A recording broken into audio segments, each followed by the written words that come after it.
Well, Giovanni, how you been, man? I haven't seen you in a while since the aftermath of New Year's Eve. Yeah, for real. I've been well. Hold on, let me turn you up here a little bit so I can hear you better.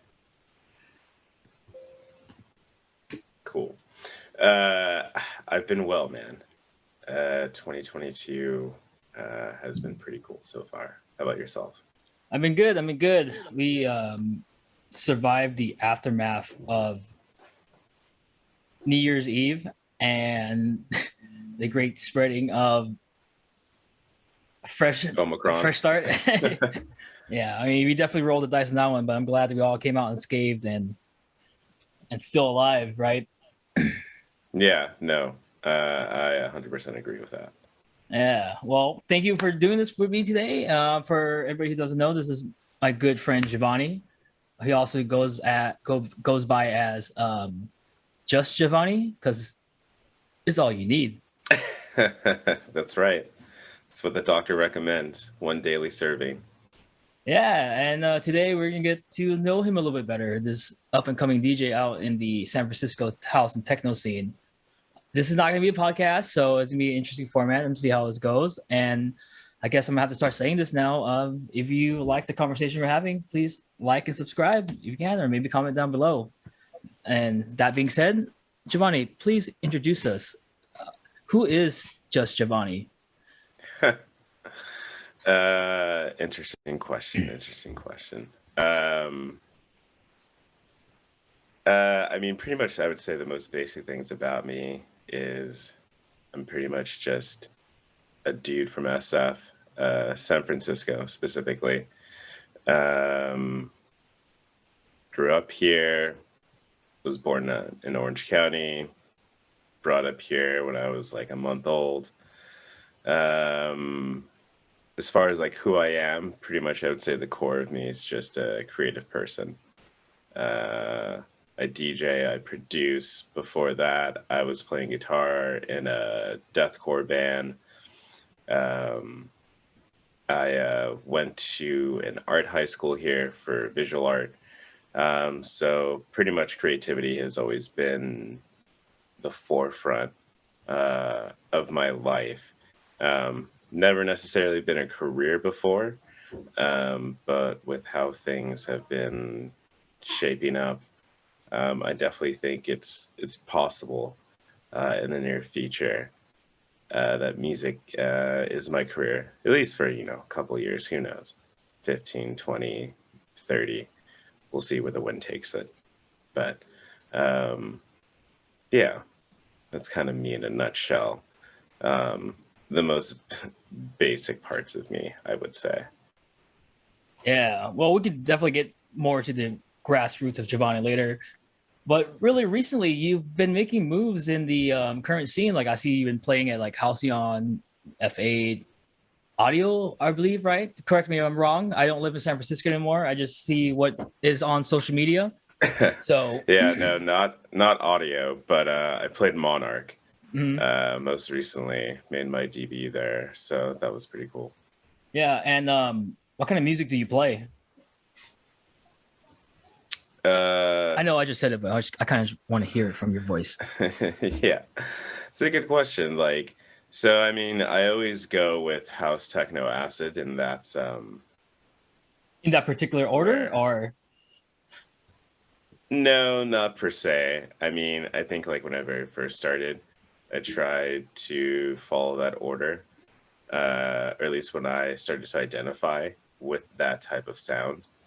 But it mostly it's situational, but most recently I found myself playing like one of two or three, maybe four different kinds of sets at clubs. Either it's going to be a house set, which it's going to be a mixture between house, between tech house.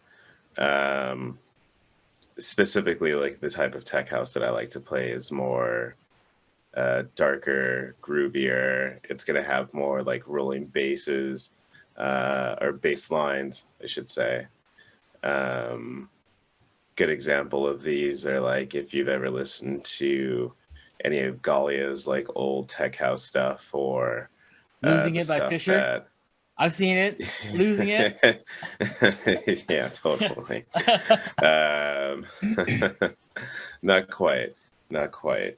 Um, you know, that's a whole another side of the coin. But yeah, some like, you know, tech house from Galia is definitely within that flavor. Stuff from like Anthony Atla or Attila. I don't know how to pronounce his last name, but he's hella sick. He has like a mixture of like tech house and like tech house that's way more after hours sounding, something like you would hear like 3, 4, 5 a.m. You know, at Yeah. some like dingy club. Like, Oh yeah, we you with know, anybody who's worked in the service industry or the nightlife, we all know that feeling of yeah, pleasure and shame at the same time. yeah. I mean, we've all been to San Bruno, so you know. Yeah, whoa. Save some secrets, bro. Yeah, there's plenty of after hours in SF. Yeah. Bunch of new ones too that are popping up. Seems like almost every weekend. So there's plenty of secrets and things to discover in SF. Don't Yeah. worry. Well, I think my favorite one, I don't think it's around anymore, or I don't think it's a after hours anymore, is Nocturnal Code. Right. It was ran by like Lisa, I forgot her last name, Lisa something, but she was hella sick. It was good Lisa times. Rose. Lisa Rose, yeah.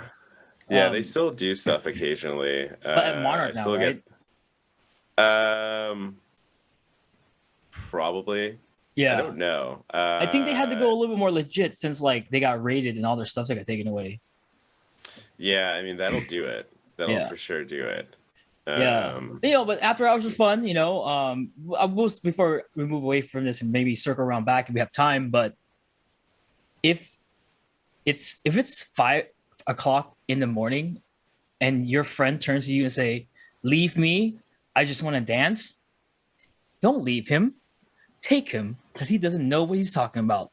Or else he has to spend a $30 Uber ride in the Uber pool, smelling like cigarettes and booze while everybody else is going to work. Not fun. It, but yeah, okay, after hours, man. But so like, yeah. so you're saying like, you know, the music you like, the rolling bass lines, the grooves, that kind of that kind of stuff. I think that perfectly describes your latest track. Can you tell us more about it? Yeah. Yeah. So the track that just came out is titled "It's All the Same." Um, it's like a darker tech house track. Was released on DTL Records. Um, so that track was.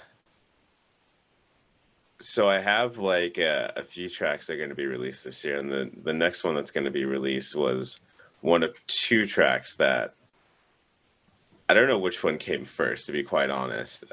Right, the chicken or the egg. I forget which one I actually like made first, but they're two of the oldest songs that I have, basically. Are these just like a And remastered version of those tracks to be released? no, so what happened was, so I started learning how to produce late 2017, like around November. And so I would start producing just something new every day. A lot of the, you know, first couple months, like November, December, I didn't really know like what I was doing. I was just like opening up Ableton and just throwing a whole bunch of random sounds in there, seeing what sounded cool, basically. Um, and then, you know, around like 2018, you know, I started early 2018, I started like honing in and actually trying to make some stuff that sounded like halfway decent, basically. This was like just being in Ableton as well as watching tutorials online, talking to friends, things like that. So I had created uh, both these tracks at a certain point, But I could only take them so far because I literally only knew as much as I knew at that point. So, like, for instance, like I didn't really know how to make like build-ups or anything like that. Nor did I have like a mature enough ear to like um, think about things like, oh, I should have a little sound here, or I should have a reverse crash here to have more of an impact on the drop, or to signify a transition to a different section. Or I should do some slight panning, left, right, up and down with the hats to create, movement and they're not static, or add swing or this or that or whatever. Um, and so I kind of just let them be basically, and then just continued on like making different tracks. So, I mean, you'll even hear it too in my music from my very first track up until my most latest track. The progression in terms of just like the maturity of the song, of the track, what I'm doing in the track with the arrangement, how I'm transitioning between different sections. Are there even sounds that give the cue that I'm gonna do a transition? Um, and I'm happy I did that. So essentially, this song is basically just kind of like a culmination of everything that I've learned thus far within production. Um, that's not to say that it's like a huge amount. That's not to say that's like a little amount like either. But I'm definitely like, really proud of it, and I'm happy I waited to release it now versus releasing it back then, just because it wouldn't have been um, as good as I feel it is, as well.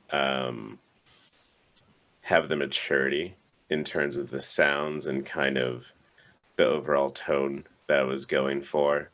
Um, so yeah, really happy with the way this one turned out. Yeah. So you said you started learning how to produce in, you said 2017? That's right. Yeah. Yeah.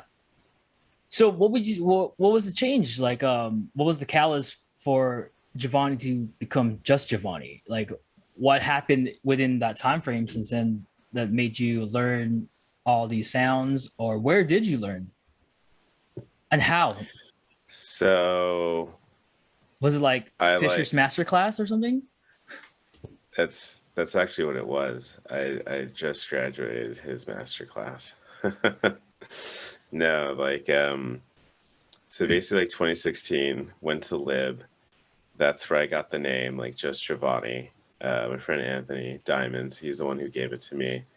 We were watching someone and we are having a conversation, and someone was just like asking me about like my DJ name, and at the time I just went by my first and last name, and I'm like, no, it's just Giovanni Melendez. And Anthony's like, just Giovanni, and I'm like, that's a great name. So we did that. Just call you JJ for short, right? Yeah, totally. um, so I took that on like as my, okay, this is gonna be my artist persona. And then I started DJing, and this is at a time where like um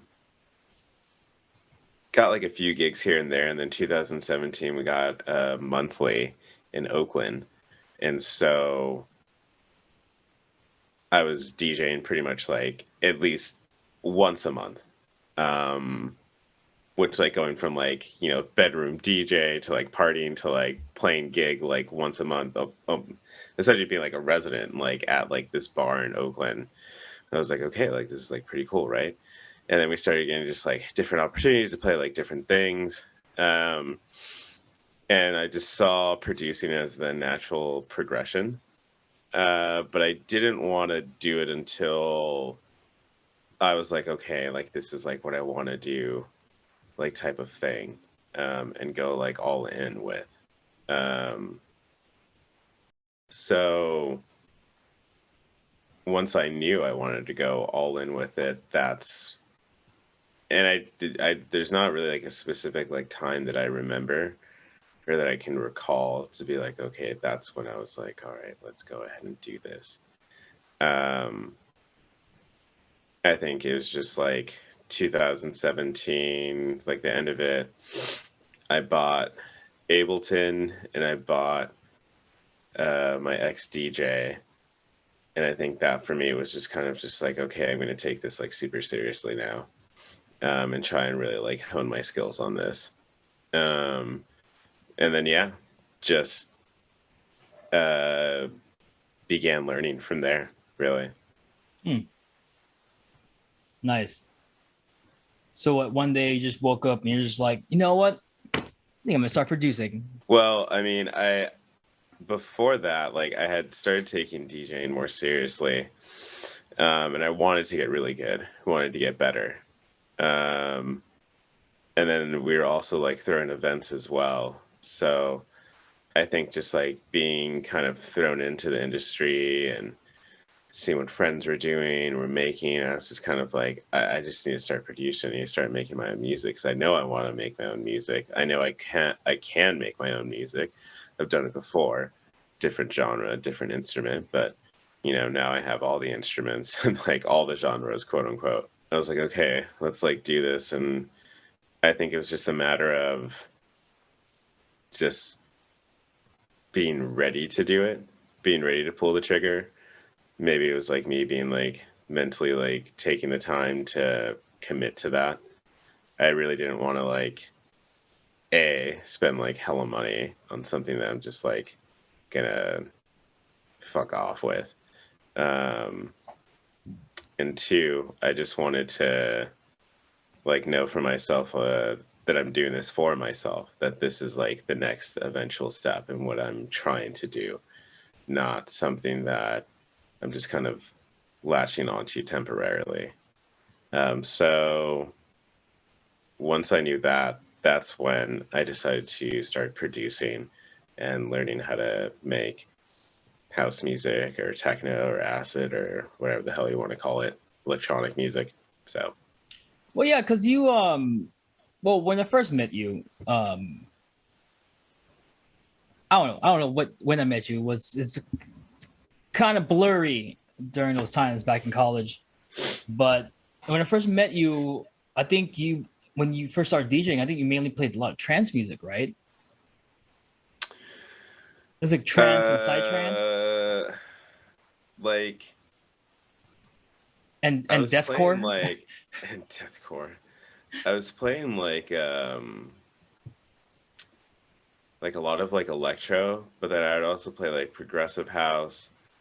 And then at the time I was dating this girl and she was hella into trance. And so that's why I was playing like trance and progressive house, of course. Oh my This god, person. yeah.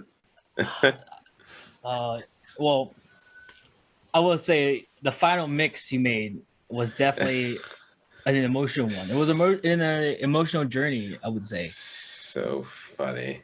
Yeah. Yeah, totally. Shout out to the Master Blaster. But yeah, so I know like that's when I first met you. I think it was around 2012. You and you did a lot of like it was like whenever I think of Giovanni Mendez before you were just Giovanni, it was metal, death metal, maybe baby metal, and trance music. It wasn't until I think 2014 when I started seeing more of your house stuff.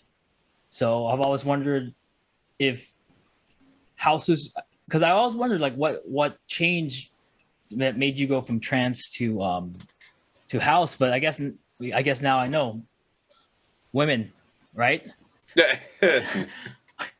it's not No, that, but no. um, What like made the change was at the time I was like learning how to DJ, um, and I had went over a homie's house, um, I think for like a DJ lesson or something, and he was just playing like this acid house, and it was like modern-ish. I think like the tracks were made like 2010, 2011, but it definitely wasn't like anything from like the 80s. or 90s, or what you would consider like, you know, acid house, like traditional acid house at least. What we now call modern day techno slash psytrance, Yeah, right? literally, Same literally. bass lines. But that's a hot take. That we're not here for hot takes yet. Yeah, yeah, not yet, right? Yeah. So, brain fart. You're at your friend's house. He's giving you DJ Right, lessons. Yeah. right. So he's giving me like I'm just listening to like this like track that he's playing. I'm like, whoa, this is fucking sick, right? And he's just like, oh yeah, this is like just a folder of acid house. He's like, he just downloads it and he just like gives me it, like this folder. He's like, here, like, um, you know, if you want to play it out, like listen to it or something, go for it. So I'm listening to this stuff and I'm just like, whoa, this is like way cooler. Yeah. I think like I think what I loved about it is that, you know, it was still like they're still like bangers, but they weren't like crazy over the top, super in your face, like big room house, like electro stuff that I was like used to hearing. Um, and like the bass, I think, was just dirtier, too. And I'd found myself like kind of like starting to lean more towards that direction anyways. Um, and from there is what started me just kind of listening to more house, basically, you know, all kinds. um 2015, 14, like, you know, was listening to like a lot of like, you know, that different style of like acid house, and um not really listening to like tech house so much, listening to more like deep house and what was like kind of like trending and popular at the time with that. And so my interest just kind of started just like going that direction, and then the trend of music started going that direction as well. So I kind Yeah, of had like like these house like two, like tech house blew up, man. After 2016. I right. think 2015, 16 was like the last that was when big room house, in my opinion, was starting to wind down. And then Hmm. bigger DJs like, you know, like I don't even know when Fisher arrived to the scene. I can only think of Fisher right now for some reason, but because he's like the only big tech house DJ that exploded on the scene to me, because I wasn't Hmm. really in that tech house scene for a while, or because you know I mainly worked around with trance and progressive. Um, Hmm. but I know there like I know like of course I know like tech house was around before it was popularized as tech house as we know today. But yeah, I think around that 2016 was when like that started taking off. You know, I think deep house started coming in around 14, I think, or getting popular in America around that time, because you know 13, you know 11, 12, 13, 14 were still like, you know, Swedish House Mafia, Dirty South, Axwell and Grosso, Avicii, like all these guys were still ruling the stage. Like we didn't have Hmm. anybody like we didn't have Duke Dumont, Rez. Yeah, I mean That's like it. a I lot of can't, those I'm blanking artists. out. Like I was like who else plays house music?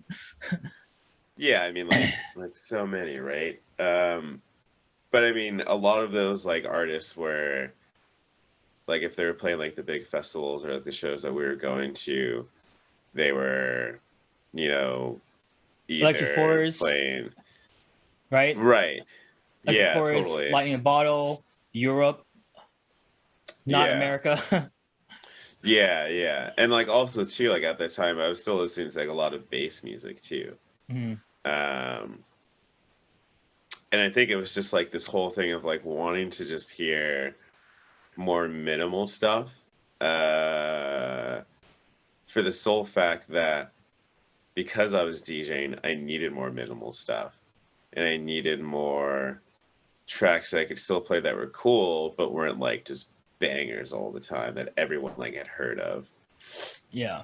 And so I think because of that, I was being drawn more towards like house and tech house and eventually like techno and just getting into all of that stuff.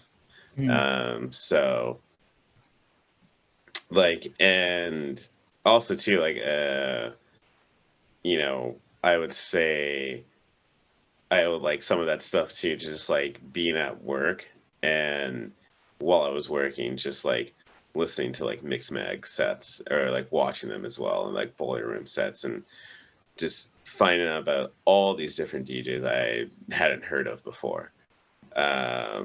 And like, okay, like, you know, what's like this person, like what's their style, what did they do? Um, it was great. Like, you know, found like a lot of different tracks that way. And found out a lot about a lot of great artists that way as well. You know, which is something I should probably start doing again, honestly. So what can you give me, like, I don't know, your top 3 biggest find that has helped influence your sound of today? Like in terms of like artists. Artists, yeah. Like give me some names. Give me like who helped you, who inspired you to make the sounds of It's All the Same. So I would say, like I already mentioned two, one being Galia. Huge artist. She's probably like my favorite all-time like favorite like producer and DJ. She's this techno artist out of Bulgaria. She runs a label Set About. And she's just like an amazing artist, super sick DJ. But all of her tracks are like,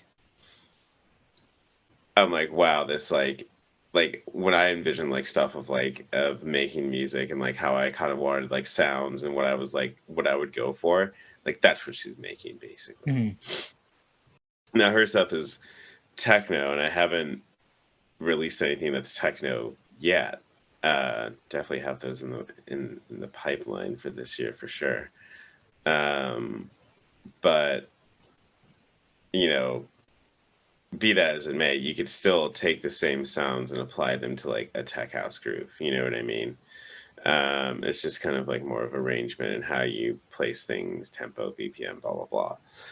But anyways, she definitely creates like a lot of the different type of like dark and like, you know, 303 acid sounds that I like and that I'm trying to emulate. Another one is Anthony Atla. His tracks are just sick, like dark tech house, rolling bass. Drums are like they're loud and you know, he doesn't choke up on the hi-hat. He really actually lets like the open hat like breathe and be like an open hi-hat versus like a lot of producers today just like choke up on it and that's like their like that. Yeah, like it just sounds like more in line with like what a real drum kit sounds like, you know. And it's like that's what I'm used to is like because you came from a background of live music. Right, exactly. So to me, like when you choke up on like, you know, the open hi-hat, you're like, okay, well now you have like a close hat, but you just lose so much groove and energy and life to the track, in my opinion. And, you know, I just like hearing that full like sounding hi-hat because it's sick. You know what I mean? So yeah, and I feel like only in a good house set you would hear 6 minutes of a track, right? And not the 2.5 minutes of a big room track, just the drops. Right. Right, exactly. And like also too, like I mean, most of my tracks are like 6-7 minutes long. Kind of like my standard, honestly, for making like most tracks. They tend to go like pretty long. Yeah. Which is, I mean, like most house and techno tracks, anyways, these most techno tracks are like 7-8 minutes long. Yeah. So I'm like, cool, that like works for me. Yeah, I mean, you're a long man, but you know, it's not the length of the track, it's about how it sounds together. Just putting it out there, man. Yeah, totally. Yeah, the ebb and flows, Yeah, right? yeah. It's how you use it. I Emotion. mean, how it sounds. That's what I meant. Now your third track. Yeah, I mean, yeah. like, sorry. Now you're like, if you have, do you have a third artist in mind that has helped you that you discovered recently that has helped shape your sound, or just anybody in general? Probably Jay Lumen, Mm-hmm. which is another techno artist. Um, just every track he makes is just like a ridiculously crazy good, like 303 track. Mm-hmm. Um, like just the acid lines are like squelching. It's like super hard techno. The kicks like in your face. The bass is like just monstrous and subby. Um, Is it kind of like Amelia Lenz style? yeah, or like Umek, that Oh, just like legend. crazy. Yeah, yeah, no, definitely. Yeah. So, but yeah, I would say those are the three artists, like right there. Um, You know, I recently found out that your uncle DJ'd. I was interested, like, what did he DJ and where? uh, Okay. I'm sorry. Yeah. Wait, what? I remember you. I think you told me, or maybe I heard in passing that your uncle used to DJ on the radio. No, he is a DJ. He is a That's what he does DJ. for a living. Oh yeah, Yeah. on like live 10. I don't even listen to the radio anymore. I don't even know what 101.5 or some shit. Yeah, so his name is DJ Jose Melendez, and he is on Wild 94.9.9. Um, That's actually a big pretty name radio sure. station. Yeah, FM, not the Yeah, AM stuff. yeah. What was I going to say?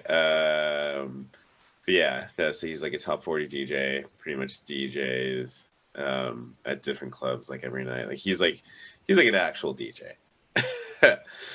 Like he plays like on vinyl, vinyl scratch now, but I mean it's still vinyl nonetheless. But I mean he grew That's up a like, skill, man. yeah, he grew Yeah. up, I mean, just like, you know, lugging crates around full of like different records and stuff like that. Um, we used to do like live streams like during quarantine. In one of the live streams, we had him on there. Um, and it was just sick. Like, So your uncle would join you on live streams, or it happened once or twice. so it happened once. It Once. happened once that he was on the live stream, and it was sick. I mean, he played a bunch of like old school like throwbacks, um, which we've heard now like a million times. No one's saying a million times, but they're definitely familiar. But he was giving us a story and like how back then like that was like the underground sound. This is Mm. like the newest thing that was like happening. This was like, you know, what you would want to hear like at the after hours and everything. And so it was great, like just listening to that and listening to like someone who um experienced it and like went through it. I mean, obviously there's a Mm. bunch of documentaries with a bunch of DJs who do that, but it is something cool to hear it from someone who's, like my direct family member. Yeah. Um, Who's been in the trenches, right? yeah, Yeah. and has um, paved the way for all of us to do what we're doing now, honestly. Him and a bunch of other Bay Area DJs like um, Cameron Paul, RIP, and like Jay Espinoza, or like other people like Fishes V, or like Double Barrel Daryl. I always have a hard time pronouncing that name. Um, and just like other like DJs, like Chewy Gomez, Tim Martinez, that you know continue to like to have DJing culture persist and to go on. You know what I mean? Because at that time there wasn't, you know, like at least in like the Bay Area, there wasn't like this huge. And I speak as if I like lived through this or anything like that, but you know, Secondhand, it's all right. yeah, right. Um, but what I guess to say is that like they continued it so that this could like someone like held the torch basically, you know what I mean, and then passed it on from, you know, from generation to generation. And so you know, I definitely think we owe them a lot, like for sure, because SF in particular is just filled. Bay Area is filled with just like DJs and producers everywhere. You know, and especially a huge explosion after quarantine. You know, one in every 15 people in San Francisco is a DJ now. Yeah, So, dude, you own a MacBook Pro. You're a DJ. You type in your username for your MacBook. That's your DJ name right there. yeah, literally. Yeah, it must, man, it must have been a wild time, right? Going from word of mouth, going to checkpoints to get to a dingy warehouse, not knowing when you're gonna be raided by cops Yeah. and in wooden billy clubs and top hats. To I'm just trying to paint a picture, right? Yeah. Before On this side of the pond. yeah, before everybody had AKs and fucking SWAT teams everywhere. Yeah, But no, I mean, I remember like going to like, you know, sitting in like the Fruitvale station like parking lot, or, like the, you know, some BART parking lot in like Berkeley, and it's just like a bunch of little baby ravers just waiting to hop in like some dude's like mom's minivan that he borrowed for the night, asking for donations while he's just driving people like to and from the rave for the next like, I don't know, 3 or 4 hours. oh And man, it's just like, you know, electro and happy hardcore and stuff like that. yeah, Um, we can talk about that later. But yeah, totally. yeah, it's just, yeah, you know, going from all that to now having, and this is before they even had cell phones, dude. They had to use landlines. Can you imagine calling a Yeah, landline for a DJ rave? That would be insane. And before Google Maps, people had to read maps to try to get to a rave. Have yeah, you? you'd have to go. You have to go to Skills on Haight Street to buy your tickets. Yeah, but that's insane to think that we used to do all of that, and the people in the past used to do even more. Now we can have DJs, old, new, fresh, young. I mean, no, fresh and young is the same shit. Old and new, all on your screen on demand. Twitch even Sure. now has the whole category for music. Isn't that insane? Yeah, literally, like,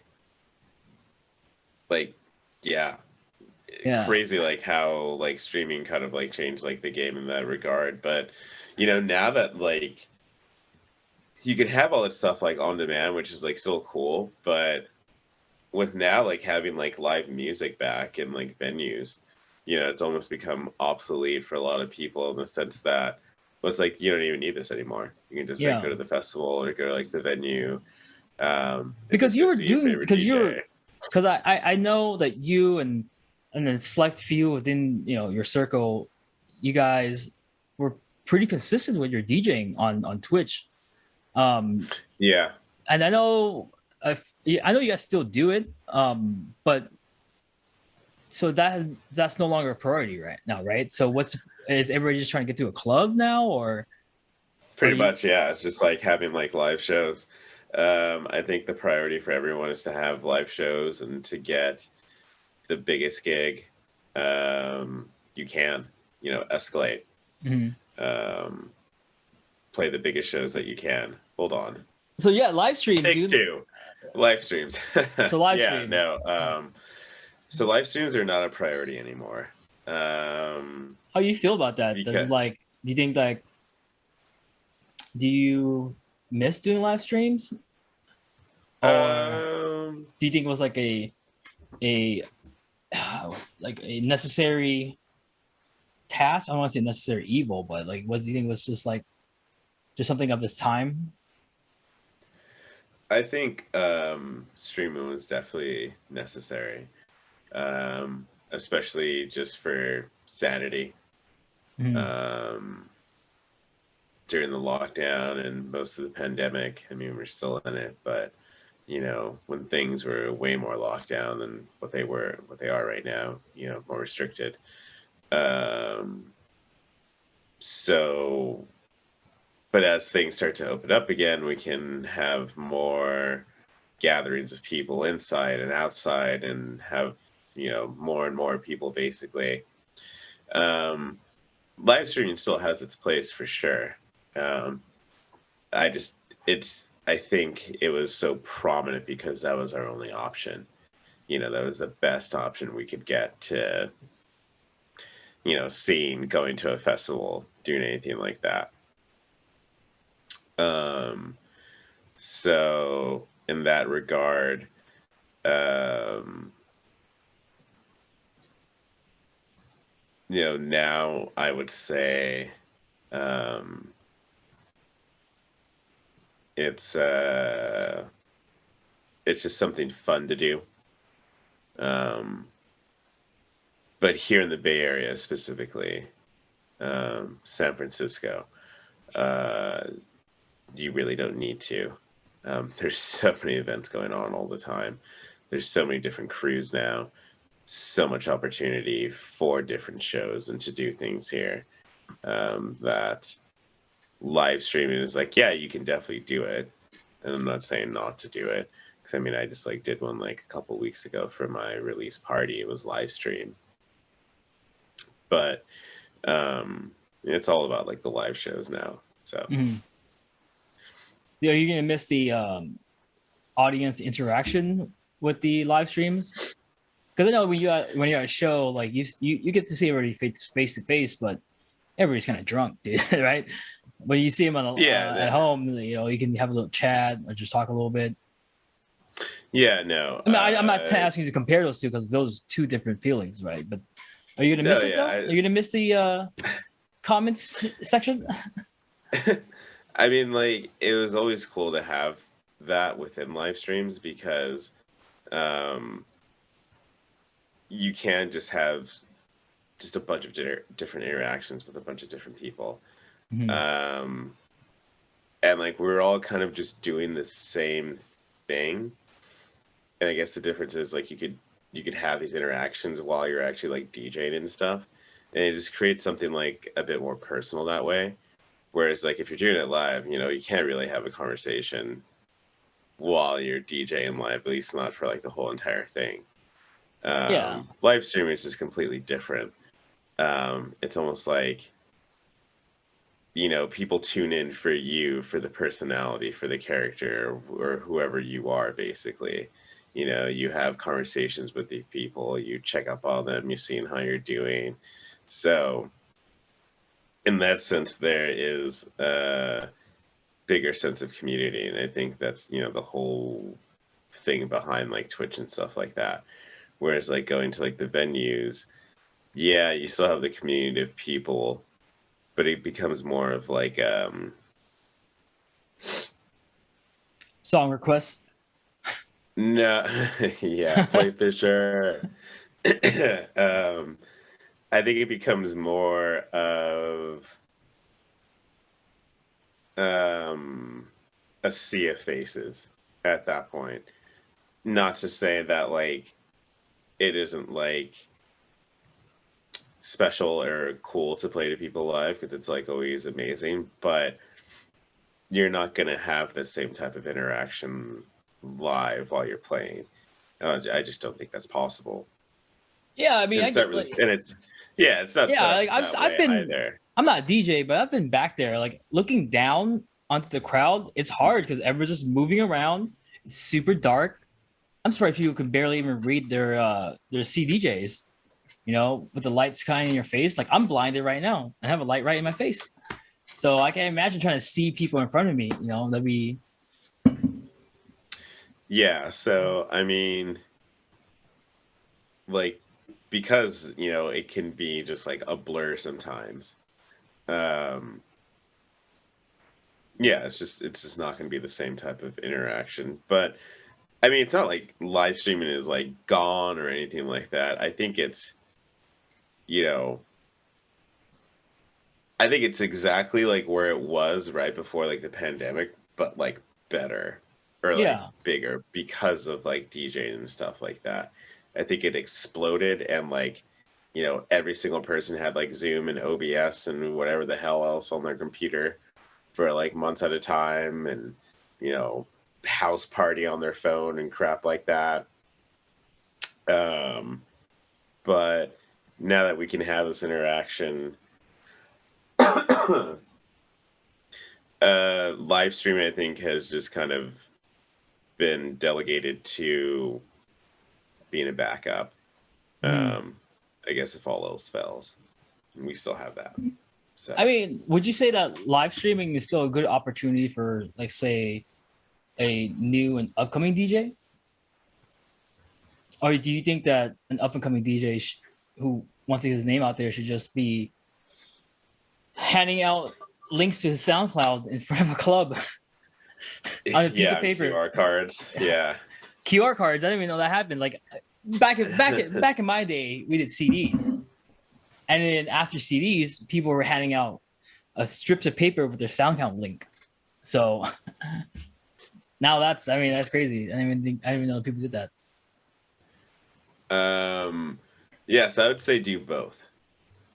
Um, do both. Play live streams and also play live gigs.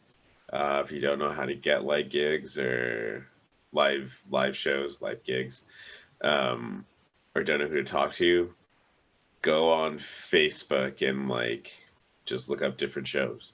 Look up different venues and see what they have going on. Go to those events if you like the type of music that they're playing. Find out who the booker is. Try and network with them. Try and talk with them. See what you can do to try and get the show. Maybe if you can't get a show with them, maybe they might like recommend you to one of their friends who throws shows that they can get you a show on. Talk to friends, um, talk to venues, see if you can like book a show like at a bar or something like that.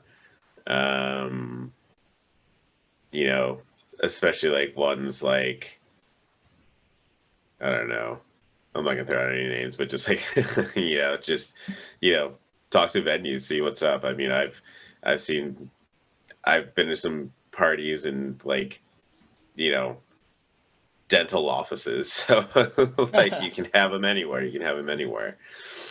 Um, but yeah, just like um, be persistent in trying to just book shows and network. Be genuine. Be a person like people like. Yeah, what he means is Yeah. don't be a dick. Yeah. Yeah. Exactly. I think that'd be the first route to go is to not be a dick. Um, yeah, if you're a dick, um, I hope you make really good music then, Or because that's the only way. or you're really pretty and rich. Yeah, yeah, one of those two Yeah. basically. Either you're super talented, or you have resources. Yeah. Well, It's the well, only way it's gonna work. what if like what if I wanted to DJ at these said clubs, but I don't know how to DJ? Like where should I start? Um, so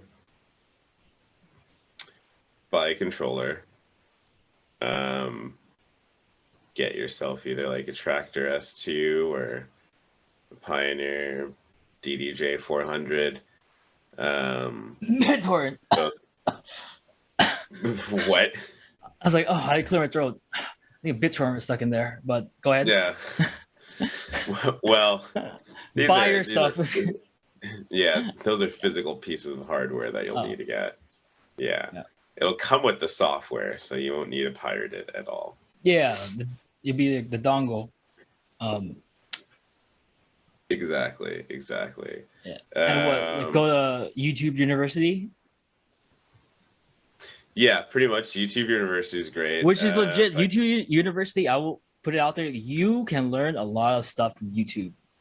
yeah, I learned how to use Microsoft Paint 3D, which is actually, hey, you can't afford Adobe, then you gotta do what you can. But YouTube, don't knock it down because there's some smart people out there. But continue. yeah. No, if I could make a recommendation, channels to look up for DJ would be DJ Tech Tools. I watched a lot of those Ian Golden videos. So many, just like, especially too, because a lot of them are on Tractor. And so I learned so many techniques. But even if you're not playing on Tractor, great place, great resource for any DJ. So DJ Tech Tools, and I believe it's Crossfader. This dude named Harley, and he just like it's just a bunch of like different like DJ techniques that he shows you, and he's like super good. So those would be the two I would recommend, and DJ City, which I think they're changing their name to like something else. But those would be the main three to start looking up, and then um, Laid Back Luke does like this free 1 hour like masterclass on DJing that's like online. That's like really good. I highly recommend that. A lot of people will be like, "Oh, it's Laid Back Luke. He just plays big room house, blah blah blah." First off, Laid Back Luke is one of the best fucking DJs in the world. Like skill wise, technicality wise, like he would mop the floor with like 98% of like any DJs, like 90% of DJs like in the world. Yeah, he Like he's like scratches and stuff. amazing. Dude, he's crazy He's good, and good. like he knows all of, like that old school shit. And he's played it before, and he talks about it like all the time. That's like what inspired him. So, and he's like technical wise, like he's one of the best I've ever seen before. Like he's crazy good. Um, so he has like a really good master class. So I highly recommend watching that one. And then after that, just watch sets, honestly. Um, See how other people DJ, see what they do. Um, and then DJ yourself, you know, maybe if you don't do it every day, try and get it in every day, 30 minutes, something like that, to get like at least a proper, 30-minute like set, to get into something, to get into at least like 5, 6, 7, maybe 10 tracks, depending on what you play, what style you play. You could look up like random videos on YouTube on like different techniques and stuff like that, different transitions, effects, blah, blah, blah. But really, I think like those like channels, watching some tutorials and watching DJs live, like from past recordings, I think would be one of the best ways. And then go out and watch other people live, go see that shit like up close in person, try and get behind the decks of like your homies playing and see what they're doing live, and like study what they're doing, try and hear what's actually going on, not just, which is always kind of like a bummer, because it's like once you learn how to DJ, you kind of take away the magic of like what you're hearing, because before that you're just like, I don't know how they're making it, like this sounds crazy, like you think they're like doing it live, like while it's happening, and you're like, how can they know how to do this, and it's all perfect, and then like you learn how to DJ and you're like, oh, okay, I get it, they're just lining up the tracks, that makes sense, but then you find new type of magic, because then you're like you're listening for certain things, and then you hear the transition, you're like, whoa, that's sick, so it's a different type of a thing. Can you give me like 2 quick resources if you just want to learn how to produce Yeah, besides YouTube? so besides YouTube, yeah. Instagram is a great place to learn a lot of things as well. Follow pages like I think it's Production Music Live, or PML. A lot of people just will repost their stuff, like if you put in like Ableton tips or Fruity Loop tips or any of that, fucking search stuff. Most of the time you'll find either like infographics or some type of like short reel, and like 50% of the time it's like PML. So buying like their bundles that like actually teach you things, I would say go that route. There's a lot of actual like online courses you can take that are, cheap. Some as low as $20, others upwards like hundreds of thousands of dollars. Ugh. Excuse me. Yeah. What was I saying? But yeah, so I would say Instagram, as well as investing the time into some sort of production course that will teach you, that will have lessons. Yeah. This is the audio effects. This is what operator is. This is what compressor does. This is what an EQ does. This is what a saturator does. Blah blah blah. Nice. That would be the way to go. Yeah. How did you discover the label that picked up your last track, or did they discover you, or did you discover them, and how did you pick them? How did this come to be? They're recommended to me by Fisher. So no. You were fishing the track around to see who picked it up. Yeah, totally. So I just like go to this website called Labelbase, I think .net, and I literally just set the filter to like Tech House, and it's basically just a repository of a bunch of different labels. And so I have a document template that's just like a very generic message that I can send out to pretty much like anyone and make like maybe like one modification. And it just has like the link to my track and my EP. And I just like send that out to like hella people. And just like see who responds, honestly. You got to put in the work, right? Yeah, no, Yeah. I mean, I emailed. You were hungry. Yeah, I emailed like, I don't know, maybe 50 or 60 labels, something like that. And I think out of all of them, like maybe 9 or 10 of them, maybe 11 of them got back to me. And out of those like 11, there was like 2 or 3 maybe that wanted to sign it. And I out of the 3, I just went for the biggest one. Pretty much. So, and that was DTL. So Damn, that sounds like a stressful adventure to try to get that track signed, man. I mean, like, yeah, like it's like you send out all these like demos, or you send out a demo in hella different emails to hella different labels, and it's like a couple days go by, it's like nothing. Then like a week and a half goes by, and I'm like, oh fuck, like everyone hates me, like I'm gonna never release this shit. And I'm just like, I'm running out of labels on this website. I'm like, I need to find more labels. I'm like on Instagram, like trying to find like more labels and follow them and be like, all right, what kind of music they do. And then eventually like you start getting like responses. And then it'll be like rejection. And then someone will be like, this is sick. Rejection. And then we'll be like, yeah, we'll sign this.